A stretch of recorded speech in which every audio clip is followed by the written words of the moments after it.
les soleils. Alors pour ce début d'année 2022, je vous souhaite beaucoup d'auto-kiff. Alors auto-kiff, c'est un mot qui m'a été offert hier par une belle Emma, 16 ans, qui me disait, tu sais, moi j'ai bien compris que j'étais un soleil, donc je vais vraiment m'occuper de mes rayons, donc je vais beaucoup m'auto-kiffer. Et ensuite, et seulement ensuite, j'irai vers l'extérieur et je ne vais pas automatiquement m'occuper des problèmes, de tout ce qui se passe entre les ados. D'abord, je vais vraiment m'occuper de moi. Donc, auto-kiff. Ben voilà, je me suis dit c'est une belle manière d'illustrer une nouvelle fois ce symbole du soleil. Donc, occupez-vous bien de vos rayons et bien sûr pour ensuite pouvoir les partager à des personnes que vous aimez et puis à toutes les personnes que vous allez rencontrer, donc que vous ne connaissez pas encore mais que vous allez rencontrer en 2022. En ce qui me concerne, je continue ce voyage intérieur et aujourd'hui j'ai envie de vous proposer le rivage de l'enfance. Nous avons tous un enfant intérieur et on va bien le comprendre aujourd'hui parce que on va voir l'enfant et je dirais la chose la plus fondamentale dans son évolution, l'enfant et son attachement. Parce que c'est vrai que qui dit enfant dit attachement. Alors la théorie de l'attachement, elle est née à la fin de la Seconde Guerre mondiale en Europe avec une observation des enfants et des enfants, des bébés qui étaient dans les orphelinats parce que malheureusement les parents avaient disparu et donc il y en avait beaucoup. Et on ne pouvait pas vraiment s'occuper d'eux d'une manière très longue, très approfondie. Et on s'est rendu compte que même si on leur donnait à manger, même si on les changeait, même si ils étaient finalement dans des lits qui étaient plutôt confortables,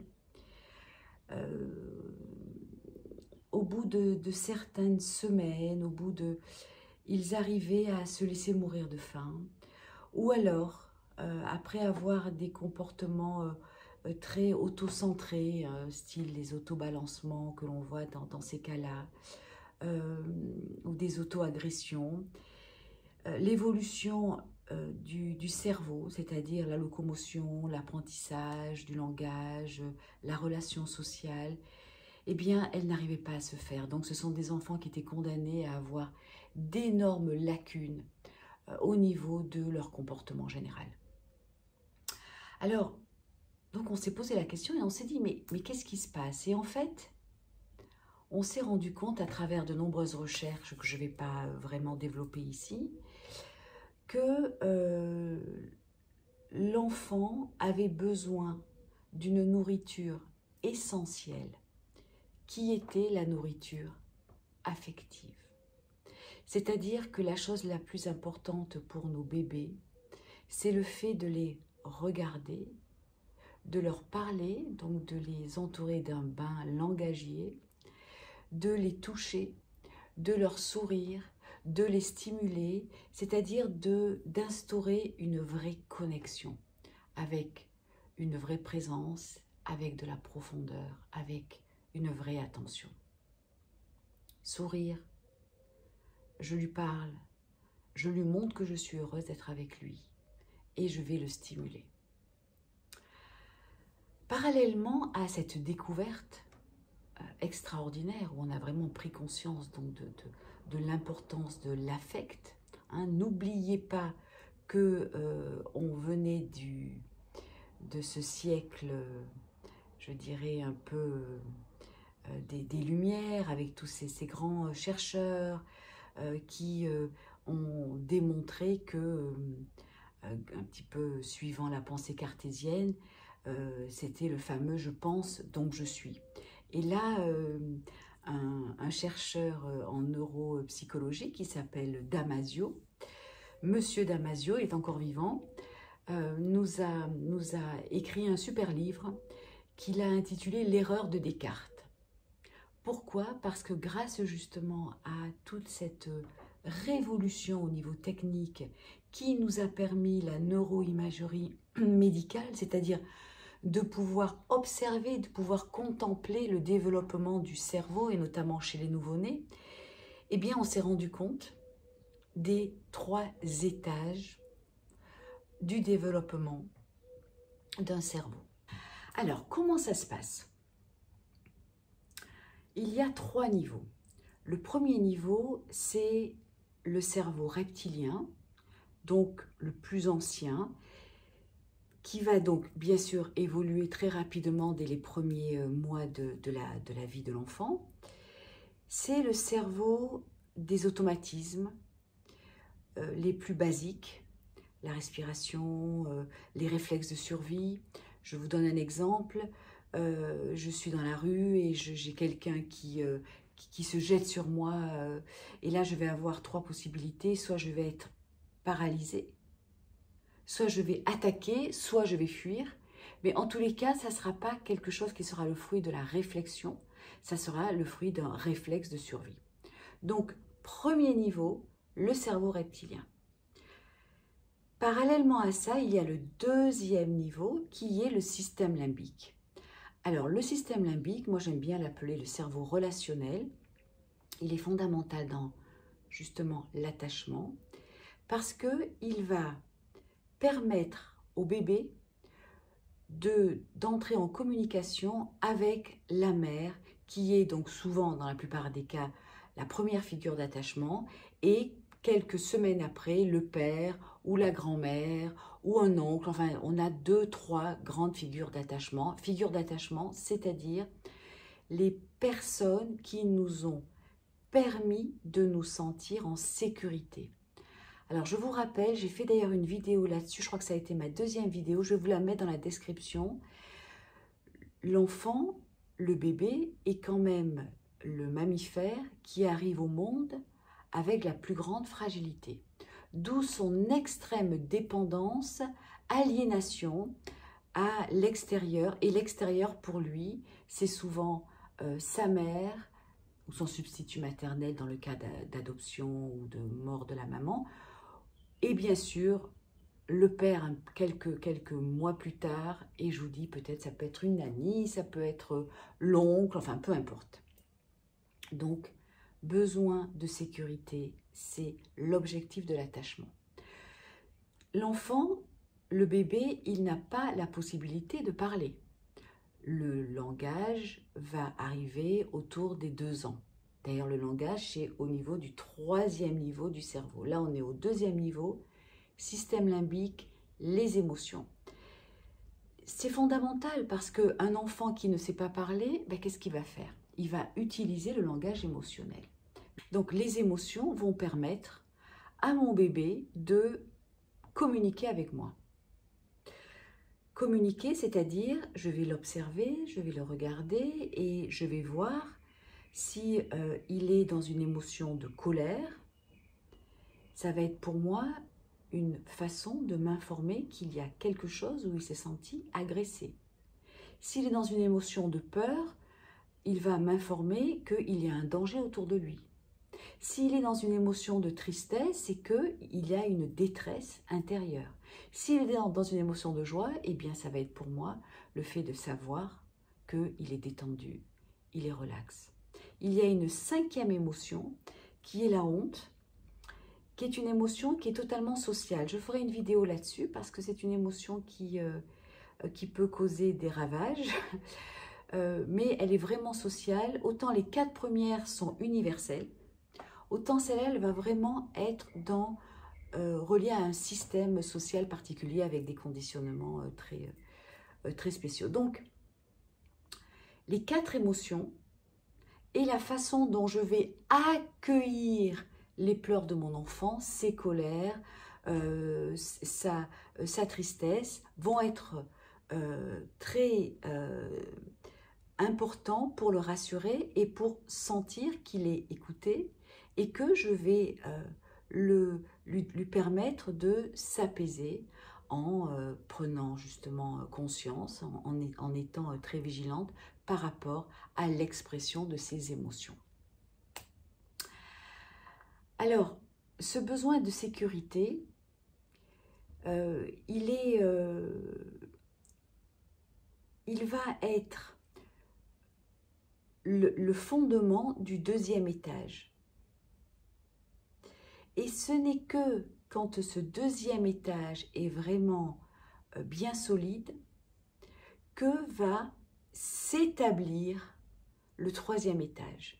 Le troisième étage, le cortex, le néocortex, c'est cette part de nous qui est le siège de la mémoire, qui est le siège du langage, qui est le siège de la conscience, qui est le siège des développements intellectuels. On peut être dans l'abstraction, prendre de la distance, et puis à un moment donné, pouvoir donc avoir un vrai raisonnement. Alors le premier, cerveau réflexe, le deuxième, cerveau relationnel, et le troisième, cerveau rationnel, le cerveau de la prise de distance par rapport justement à ses émotions. Alors quand vous avez compris ça, et quand vous avez un enfant qui vient vous voir avec des troubles de langage, avec des difficultés à comprendre les mathématiques, avec des troubles relationnels, bien sûr que la première chose à faire, ça ne va pas être de lui donner d'autres formes d'apprentissage ou de le tester encore plus, non. Ça va être de s'interroger avec les parents sur les premières années de sa vie et comment il a pu tisser au niveau neuronal de son système limbique.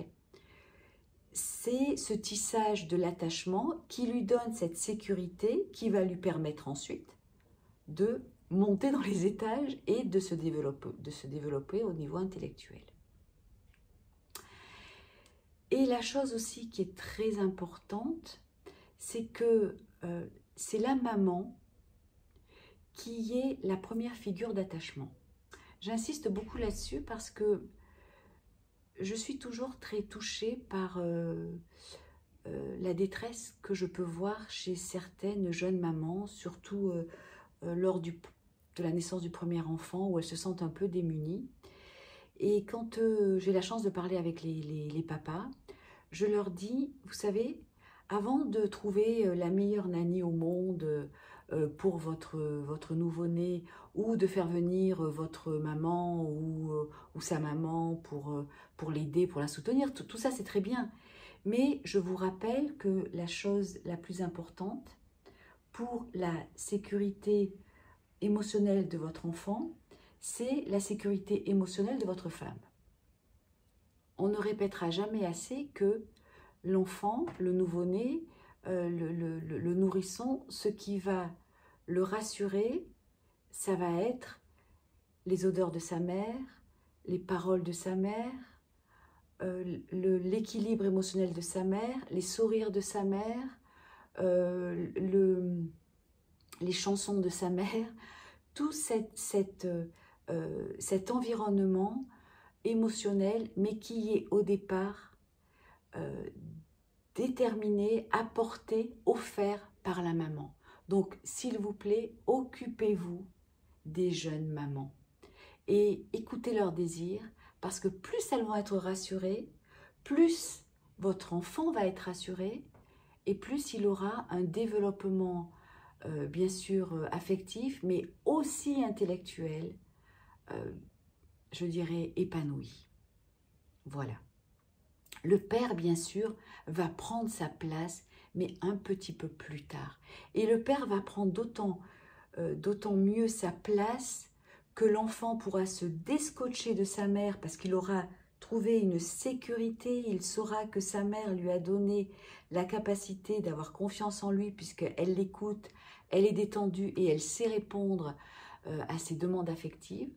Et à partir de là, il se sentira rassuré et donc il pourra investir d'autres personnes et notamment le père.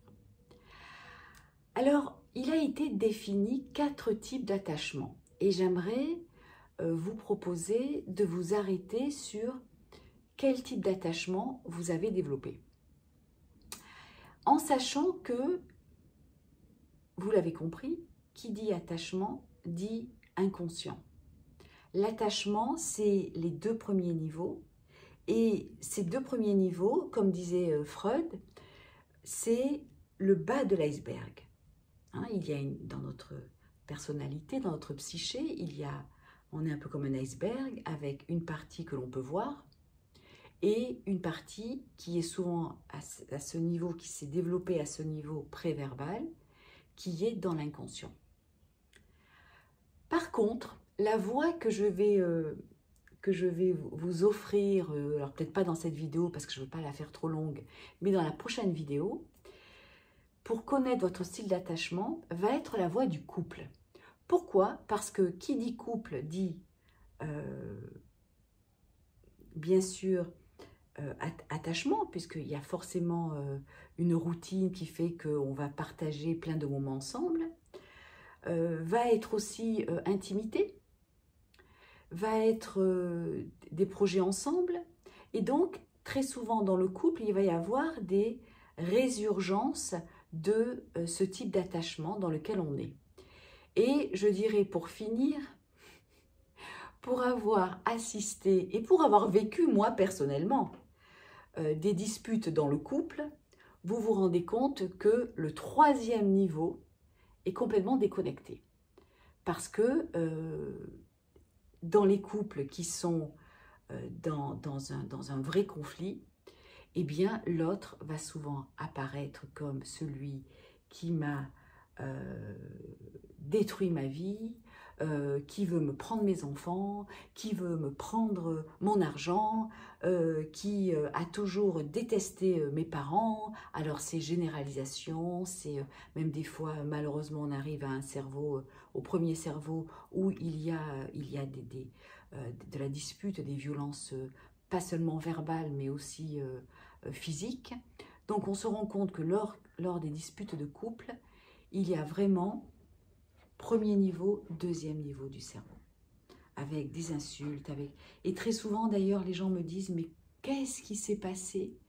Qu'est-ce qui a fait que j'ai pu dire des choses absolument abominables? Voilà, donc on va s'appuyer sur la voie du couple, et la question que j'ai envie de vous donner en cette fin de vidéo, c'est interrogez-vous un peu dans la communication avec votre couple, dans votre couple, avec votre partenaire. C'est à quel niveau? C'est à quel étage? Est-ce qu'il y a souvent des submergences émotionnelles où on perd le contrôle et où on se dit mais elle a le don de me pousser à bout, ou il a le don de m'en faire voir de toutes les couleurs et je perds le contrôle? Ou est-ce que vous avez quand même la possibilité de vous arrêter et de monter au 3e étage? Voilà, essayez de vous poser un peu la question si c'est plutôt du 2e étage ou du 3e étage. Je compte sur vous. À très bientôt les soleils pour parler des 4 types d'attachement.